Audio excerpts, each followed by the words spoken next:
अस्सलाम वालेकुम बच्चों, क्या हाल है। आज हम डिस्कस करेंगे चैप्टर 8, उसका लेक्चर नंबर 3 डिस्कस करेंगे। तो आज जो हमारा टॉपिक है आईयूपैक नेम्स के बारे में।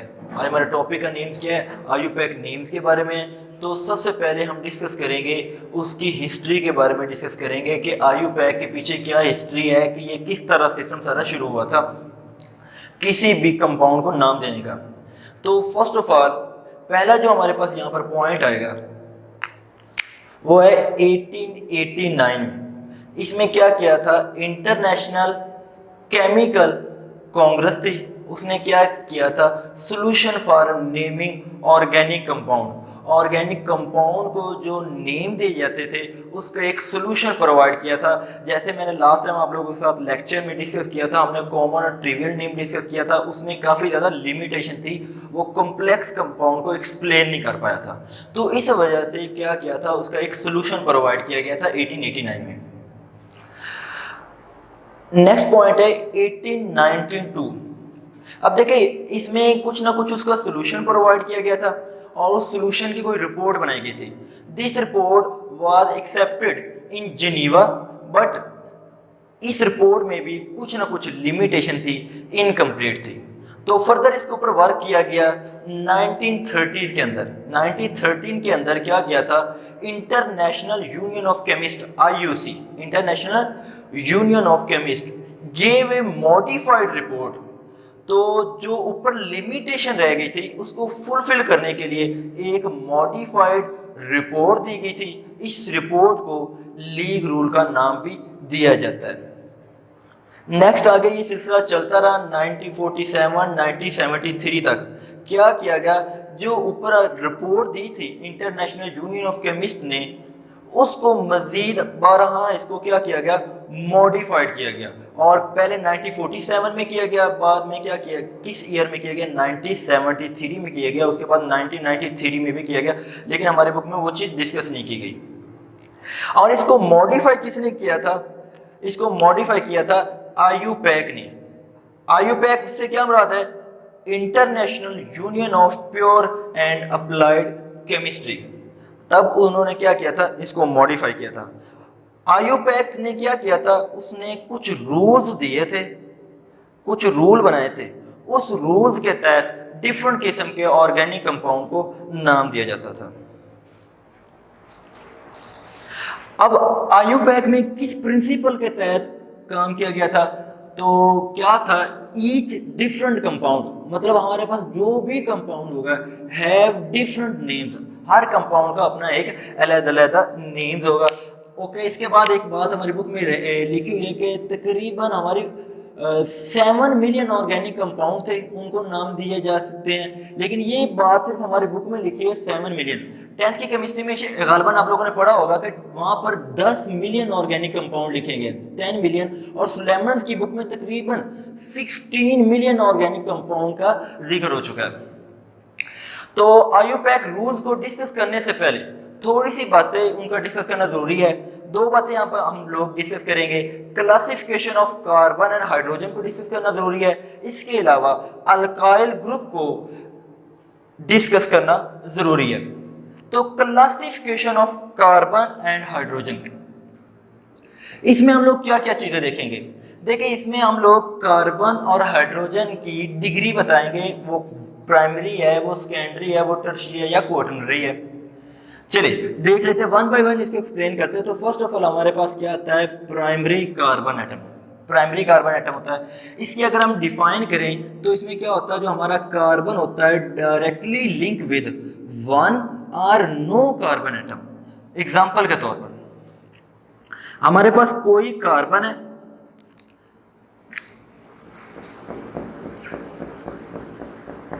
अब देखिए ये वाला जो कार्बन है इसके साथ 4 हाइड्रोजन लगा दिए, बताएं मजीद किसी और कार्बन से जुड़ा हुआ है, नहीं जुड़ा हुआ। तो जो मैंने लफ्ज यहाँ पर लिखा है directly link with no carbon, तो हम उसको भी क्या बोलेंगे, प्राइमरी। और प्राइमरी को इंडिकेट करते हैं किससे, 1 डिग्री से। इस तरह मैंने एक और लफ्ज यहाँ पर बोला, directly link with one carbon के साथ भी अटैच होगा। तो इसकी एग्जांपल देख लेते हैं। देखिए ये कार्बन है, ये एक कार्बन है, ये 2 कार्बन मैंने आपस में कनेक्ट कर दिए। अब देखिएगा ये वाली कार्बन मजीद कितनी कार्बन से अटैच है, सिर्फ एक कार्बन से अटैच है। जितनी कार्बन से वो अटैच होता है उसके लिहाज से उसकी डिग्री बन जाती है। अब देखो ये वाले कार्बन सिर्फ इस एक कार्बन के साथ अटैच है, एक कार्बन के साथ, तो इस कार्बन को भी हम क्या बोलेंगे, ये 1 डिग्री है। इसी तरह इस कार्बन को भी चेक करें, ये मजीद कितनी कार्बन के साथ अटैच है, सिर्फ एक कार्बन के साथ अटैच है, तो इसको भी हम क्या बोल देंगे, 1 डिग्री बोल देंगे। या ये भी हमारी कार्बन क्या कहलाएगी, प्राइमरी कार्बन, और ये भी हमारी क्या कहलाएगी, प्राइमरी कार्बन कहलाएगी। एक चीज और, ये जो हमारे पास प्राइमरी कार्बन के ऊपर हाइड्रोजन मौजूद होते हैं, प्राइमरी कार्बन के ऊपर जो हाइड्रोजन मौजूद होंगे उन्हें हम प्राइमरी हाइड्रोजन बोल देते हैं। सेकंड वन है सेकेंडरी कार्बन। सेकेंडरी कार्बन क्या होती है, in which carbon is directly link with 2 carbon atoms. Example के तौर पर देखते जाइएगा, देखिए ये हमारे पास क्या है, CH3, मैं 3 कार्बन की चेन बना रहा हूं, CH2 CH3। अब यहां पर नोट कीजिएगा, सबसे पहले इस कार्बन को देखते हैं, ये कार्बन डायरेक्टली कितनी कार्बन के साथ अटैच है, एक कार्बन के साथ अटैच है, ये याद रखिएगा। इस कार्बन का सिर्फ इस कार्बन के साथ लिंक है, इस कार्बन का इसके साथ कोई लिंक नहीं है। इसका मतलब है ये कार्बन सिर्फ एक कार्बन के साथ लिंक करती है, एक के साथ, इस वजह से ये वाली कार्बन क्या कहलाएगी, प्राइमरी कार्बन। और अगर इस कार्बन को देखें, अब ये वाली कार्बन सिर्फ इस कार्बन के साथ अटैच है, इसके साथ कोई लिंक नहीं है। अब देखो ये एक के साथ लिंक रखती है सिर्फ इसके साथ, तो इस कार्बन को क्या बोल देंगे, प्राइमरी कार्बन। अब हमारी रह गई ये मिडिल वाली कार्बन। अब यहां पर गौर कीजिएगा, ये कार्बन इस कार्बन के साथ भी अटैच है और ये वाली कार्बन इस कार्बन के साथ भी अटैच है। तो अब ये डायरेक्टली कितनी कार्बन के साथ अटैच है, 2 कार्बन के साथ अटैच है। तो 2 कार्बन के साथ अटैच होने की वजह से हम क्या बोल देंगे, इस कार्बन को सेकेंडरी कार्बन बोल देंगे। और सेकेंडरी कार्बन के ये वाले जो हाइड्रोजन है इन्हें हम बोल देंगे सेकेंडरी हाइड्रोजन बोल देंगे। थर्ड वन है हमारे पास टर्शरी कार्बन। इसमें क्या होता है, हमारी कोई भी एक कार्बन होगी उसका 3 कार्बन के साथ अटैच होना जरूरी है। जैसे ये हमारे कार्बन है, इसके साथ मैं अटैच करवा देता हूं इस तरह करके, ये एक एग्जांपल इसकी बना लेता हूं। ओके, मैंने क्या किया, एक कार्बन के गिर्द 3 मिथाइल ग्रुप लगा दिए। अब यहां पर नोट कीजिएगा, ये वाली जो हमारी कार्बन है, ये वाली कार्बन, ये डायरेक्टली कितनी कार्बन से अटैच है, एक इस कार्बन के साथ, दूसरी इस कार्बन के साथ, तीसरी इस कार्बन के साथ। मतलब ये वाली जो सेंट्रल वाली कार्बन है मजीद 3 कार्बन के साथ डायरेक्टली अटैच है, तो हम इसे को क्या बोल देंगे, ये हमारी टर्शरी कार्बन है। तो ये हमारे क्या होगी, टर्शरी कार्बन होगी। और टर्शरी कार्बन पे ये जो हाइड्रोजन मौजूद है इन्हें हम क्या बोल देते हैं, टर्शरी हाइड्रोजन एटम बोल देंगे। और ये जो टर्शरी है, आप देखें इस कार्बन को हम देखते हैं, अब ये वाली कार्बन इस कार्बन के साथ अटैच है और एक कार्बन के साथ अटैच है, ये वाली कार्बन, इसको उसको अब देखना, अब इसको देखना है, रेड वाली कार्बन को नहीं देखना। ये वाली कार्बन इस एक कार्बन के साथ अटैच है, तो ये वाली कार्बन प्राइमरी होगी। इस तरह ये वाली कार्बन भी प्राइमरी होगी, और ये वाली कार्बन सिर्फ इस कार्बन के साथ अटैच है, तो ये वाली कार्बन क्या होगी, प्राइमरी होगी। और इसके हाइड्रोजन क्या बोलेंगे, प्राइमरी हाइड्रोजन बोल देंगे। फोर्थ वन पॉइंट जो हम लोग यहाँ पर डिस्कस करेंगे, क्वाटर्नरी कार्बन। अब क्वाटर्नरी कार्बन क्या होता है, in which carbon is directly link with 4 carbon atom. Example देख लेते हैं।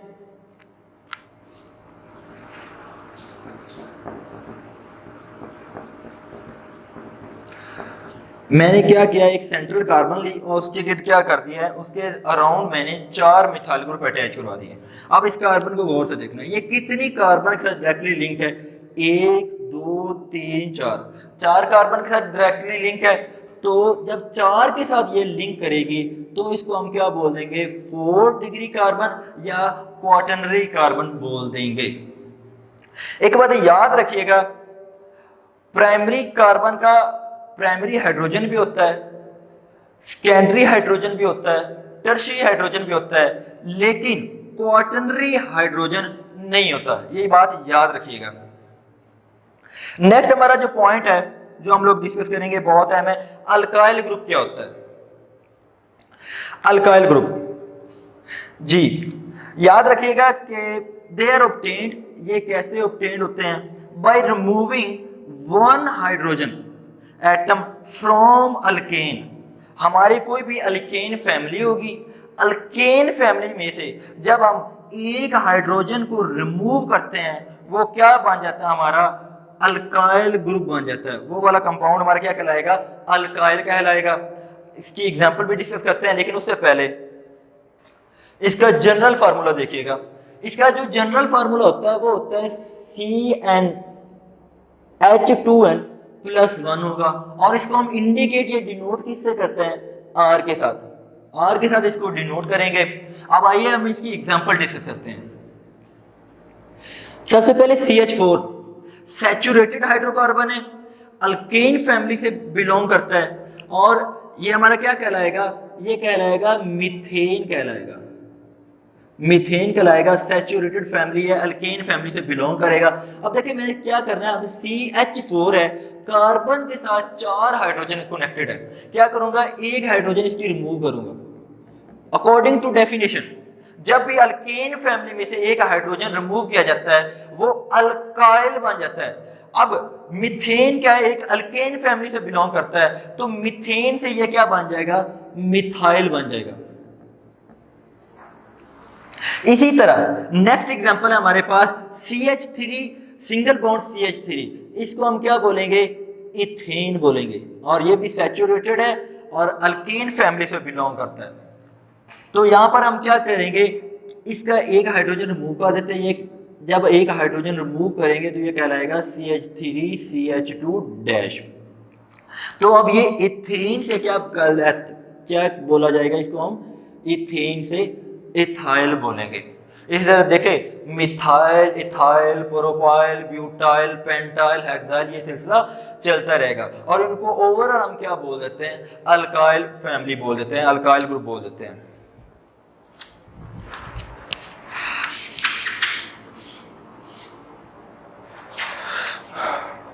नेक्स्ट मैंने एग्जांपल लिया है प्रोपेन की एग्जांपल ली है। अब इसमें देखिए दो जगह से हम हाइड्रोजन को रिमूव कर सकते हैं, लेकिन उससे पहले बताता जाऊं, ये सेकेंडरी कार्बन है, ये हमारी प्राइमरी कार्बन है, ये भी प्राइमरी कार्बन है। अब यहां पर दो जगह से चांस है, या हम यहां से हाइड्रोजन उतार सकते हैं सेकेंडरी कार्बन से, या हम कहां से उतार सकते हैं, प्राइमरी कार्बन से कोई हाइड्रोजन रिमूव कर सकते हैं। दो तरह की पॉसिबिलिटीज है। अगर हम प्राइमरी कार्बन से हाइड्रोजन मूव करते हैं, देखिए CH3 CH2 CH2 डैश, तो ये क्या कहलाएगा, प्रोपाइल कहलाएगा। प्रोपेन से ये क्या बन जाएगा, प्रोपाइल कहलाएगा। लेकिन ये स्ट्रेट चेन में है, इसे हम क्या इंडिकेट करेंगे, N प्रोपाइल बोलेंगे, ये बात याद रखिएगा। और अगर हम इसके सेकेंडरी कार्बन से कोई हाइड्रोजन मूव करते हैं तो देखते जाइएगा CH3 CH और CH3, मैंने क्या किया, यहां से एक हाइड्रोजन रिमूव किया। अब इसके यहां से 2 पॉइंट बनेंगे, एक इसका कॉमन नेम बनेगा, एक हम क्या बोलेंगे, आईयूपैक नेम। अब देखिए सेकेंडरी कार्बन से जब कोई हाइड्रोजन हम रिमूव करते हैं, सेकेंडरी हाइड्रोजन रिमूव करते हैं, तब जो हमारा अल्काइल ग्रुप बनेगा उसको हम बोलेंगे सेकेंडरी अल्काइल ग्रुप बोलेंगे, सेकेंडरी अल्काइल ग्रुप बोल देते हैं, ठीक है। लेकिन अब इसका नाम क्या बनेगा, इसका नाम बनेगा, टोटल कितनी कार्बन है, 3 कार्बन होने की वजह से इसका नाम बनेगा सेकेंडरी प्रोपाइल। ये हो गया इसका आईयूपैक नेम।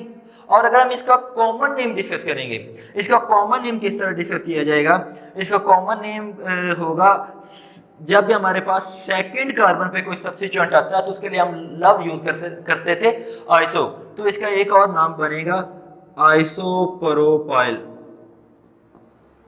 इसको ऐसे भी लिख सकते हैं या इसको हम ऐसे भी लिख देते हैं CH CH3 CH3। इस तरह करके भी हम आइसोप्रोपाइल को लिख सकते हैं, ये बात याद रखिएगा। नेक्स्ट हम डिस्कस करते हैं alkyl group of butane. Last example है हमारी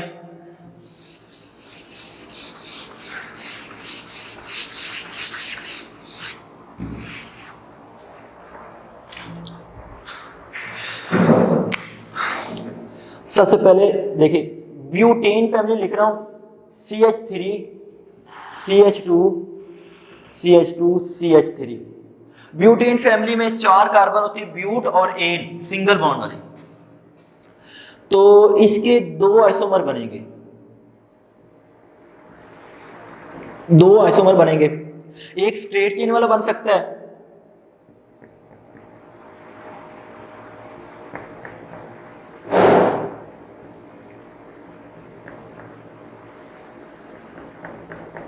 ठीक है, और एक इसका ब्रांच वाला बन जाएगा CH3 CH। पहले मैं क्या करता हूं, इसके आइसोमर बनानी है। अब यहां पर इसकी 2 पॉसिबिलिटीज बन सकती है, नोट कीजिएगा इस पॉइंट को। 2 तरह की पॉसिबिलिटीज बन सकती है। पहली पॉसिबिलिटी क्या बनेगी, देखिए ये हमारे पास कौन सी कार्बन है, प्राइमरी, ये वाली कार्बन सेकेंडरी, और ये वाली कार्बन भी सेकेंडरी, और ये वाली कार्बन क्या है हमारे पास, प्राइमरी कार्बन है। प्राइमरी कार्बन है, चल हम देख लेते हैं। सबसे पहले अगर आप प्राइमरी से रिमूव करेंगे तो सिंपल सा एक नेम बन जाएगा CH3 CH2 CH2 डैश, ये कहलाएगा एन ब्यूटेन से क्या बन जाएगा, ब्यूटाइल बन जाएगा। ओके हो गया। दूसरी पॉसिबिलिटीज कौन सी है, दूसरी पॉसिबिलिटी यहां पर अगर हम कुछ यूं करते हैं कि इसके सेकेंडरी कार्बन में से अगर हम हाइड्रोजन उतार लें, तो एक उतार के देख लेते हैं CH3 CH CH2 CH3, ये वाला। अब ये क्या कहलाएगा, अब ये कहलाएगा सेकेंडरी ब्यूटाइल कहलाएगा। इसे आइसोब्यूटाइल नहीं बोलेंगे, क्या बोलेंगे, सेकेंडरी ब्यूटाइल बोलेंगे। अभी मैं बताता हूँ आइसो की टर्म हम कहाँ पर डिस्कस करेंगे। इसको हम बोलेंगे सेकेंडरी ब्यूटाइल बोलेंगे, वजह क्योंकि हमने क्या किया है, सेकेंडरी कार्बन से एक हाइड्रोजन को रिमूव किया है। अब ये जो मैंने यहाँ पर इसको लिख दिया था आइसोब्यूटेन लिख दिया था, तो मैंने कहा इसकी भी 2 तरह की पॉसिबिलिटीज है। एक बात याद रखिएगा, ये भी हिस्सा प्राइमरी कहलाएगा, ये भी हिस्सा क्या कहलाएगा, प्राइमरी कहलाएगा, ये भी हिस्सा क्या कहलाएगा, प्राइमरी कार्बन कहलाएगा, और ये जो दरमियान वाला है इसको हम बोलेंगे टर्शियरी कार्बन। क्या बोल देंगे, टर्शियरी कार्बन बोल देंगे। 2 तरह की पॉसिबिलिटीज है। तो फर्स्ट पॉसिबिलिटीज हम एक्सप्लेन करते हैं। पहली पॉसिबिलिटी में क्या होगा, क्या करते हैं, पहली पॉसिबिलिटी में मैं क्या करता हूँ, टर्शियरी कार्बन से हाइड्रोजन मूव करता हूँ, टर्शियरी कार्बन से। तो क्या बन जाता है, देखिए CH3 और यहाँ से हमने क्या किया, एक हाइड्रोजन मूव कर दिया। तो अब ये क्या कहलाएगा, ये हमारा कहलाएगा टर्शियरी, ठीक है। और ये क्या कहलाएगा, टोटल कितनी कार्बन है, 1 2 3 4, टर्शियरी ब्यूटाइल। ये क्या कहलाएगा, टर्शियरी ब्यूटाइल कहलाएगा। अब लास्ट प्रोसेस, इसकी जो हमारी लास्ट एग्जांपल जो हम लोग अभी डिस्कस करेंगे, इसकी जो दूसरी पॉसिबिलिटीज बनेगी, जो हम लोगों ने यहाँ पर आइसोब्यूटेन लिखा है, इसकी दूसरी पॉसिबिलिटी क्या बन सकती है। अब किसी भी प्राइमरी कार्बन से कोई हाइड्रोजन रिमूव कर दे, फिर किस तरह की पॉसिबिलिटी बन सकती है, देखते जाइएगा। देखिए मैंने क्या किया, ये जो हमारे पास आइसोब्यूटेन है, इसकी किसी भी प्राइमरी कार्बन से एक हाइड्रोजन रिमूव करूंगा। तो एक हाइड्रोजन हम लोग रिमूव कर लेते हैं। देखिए CH3CH, ठीक है, CH3 और क्या आ जाएगा, CH2 डैश। अब इसको हम क्या बोलेंगे, याद रखिएगा, अब इसका नाम कहलाएगा आइसोब्यूटाइल कहलाएगा। अब ये कैसे हुआ, ये बात तो सलीके से समझिएगा। आइसोब्यूटाइल क्यों बोला, दरअसल अभी ना हम लोग जैसे डिस्कस कर रहे थे प्रोपाइल के बारे में, प्रोपाइल डिस्कस कर रहे थे, तो मैंने आप लोगों को सेकेंडरी प्रोपाइल और आइसोप्रोपाइल बना के दिया था। तब मैंने एक लफ्ज वहां पर बोला था कि जब भी आइसो वाली स्ट्रक्चर बनेगी ना, उसमें ये वाली चीज आएगी, मीन CH3CH ये हाइफन लगा दिया, ये CH3 मीन इसके साथ बॉन्ड बना दिया, CH3 CH3। ये वाले पॉइंट को नोट रखिएगा। इसको हमने बोला था लफ्ज आइसो बोला था। क्या बोला था? आइसो बोला था। अब यहाँ पर गौर कीजिएगा, 3 कार्बन होंगी तो लफ्ज आइसो प्रोपाइल कहलाएगा। लेकिन यहाँ पर गौर कीजिएगा, क्या ये वो वाली पॉसिबिलिटी नहीं बन रही? ये वाला हिस्सा देखो, CH3 है, CH तो CH3 है तो नीचे CH3 है, तो ये लफ्ज क्या कहलाएगा? आइसो कहलाएगा। लेकिन यहाँ पर 3 कार्बन थी तो बोला था आइसो प्रोपाइल, लेकिन यहाँ पर क्या है? 1 2 3 4, टोटल 4 कार्बन होने की वजह से इसको हम बोल देते हैं आइसोब्यूटाइल कहलाएंगे। याद रखिएगा, देख ले 1 2 3 कार्बन, इसके लिए हम आइसो यूज करेंगे अगर इस तरह करके लगती जाए। और अगर हम कार्बन का इजाफा करते जाएं, CH2 एक कार्बन का इजाफा किया, ब्यूटाइल कहलाएगा। इस तरह मैं क्या कोशिश करता हूं, मैं नेक्स्ट अगर एक और CH2 ग्रुप का ऐड कर दूं तो ये आइसोब्यूटाइल से आइसोपेंटाइल कहलाएगा। और अगर मजीद एक और CH2 ग्रुप का इजाफा कर दूं तो ये आइसोपेंटाइल के बजाय आइसोहेक्साइल कहलाएगा। इस तरह ये बात याद रखिएगा। और जितनी भी मैंने आप लोगों को secondary butyl, isobutyl, tertiary butyl वगैरह जितनी भी चीजें मैंने आप लोगों को अल्काइल ग्रुप की डिस्कस की है, ये आप लोगों को चैप्टर 11 के अंदर बहुत ज्यादा हेल्पफुल होंगी। तो हम लोगों ने IUPAC रूल्स पढ़ने थे, लेकिन उससे पहले ये चीज जानना आप लोगों के लिए जरूरी था। अल्काइल ग्रुप क्या होता है? हाँ, ये बुक का हिस्सा है, लेकिन प्राइमरी, सेकेंडरी और टर्शियरी कार्बन बुक में नहीं लिखा हुआ, लिहाजा इसको नोट कर लीजिएगा।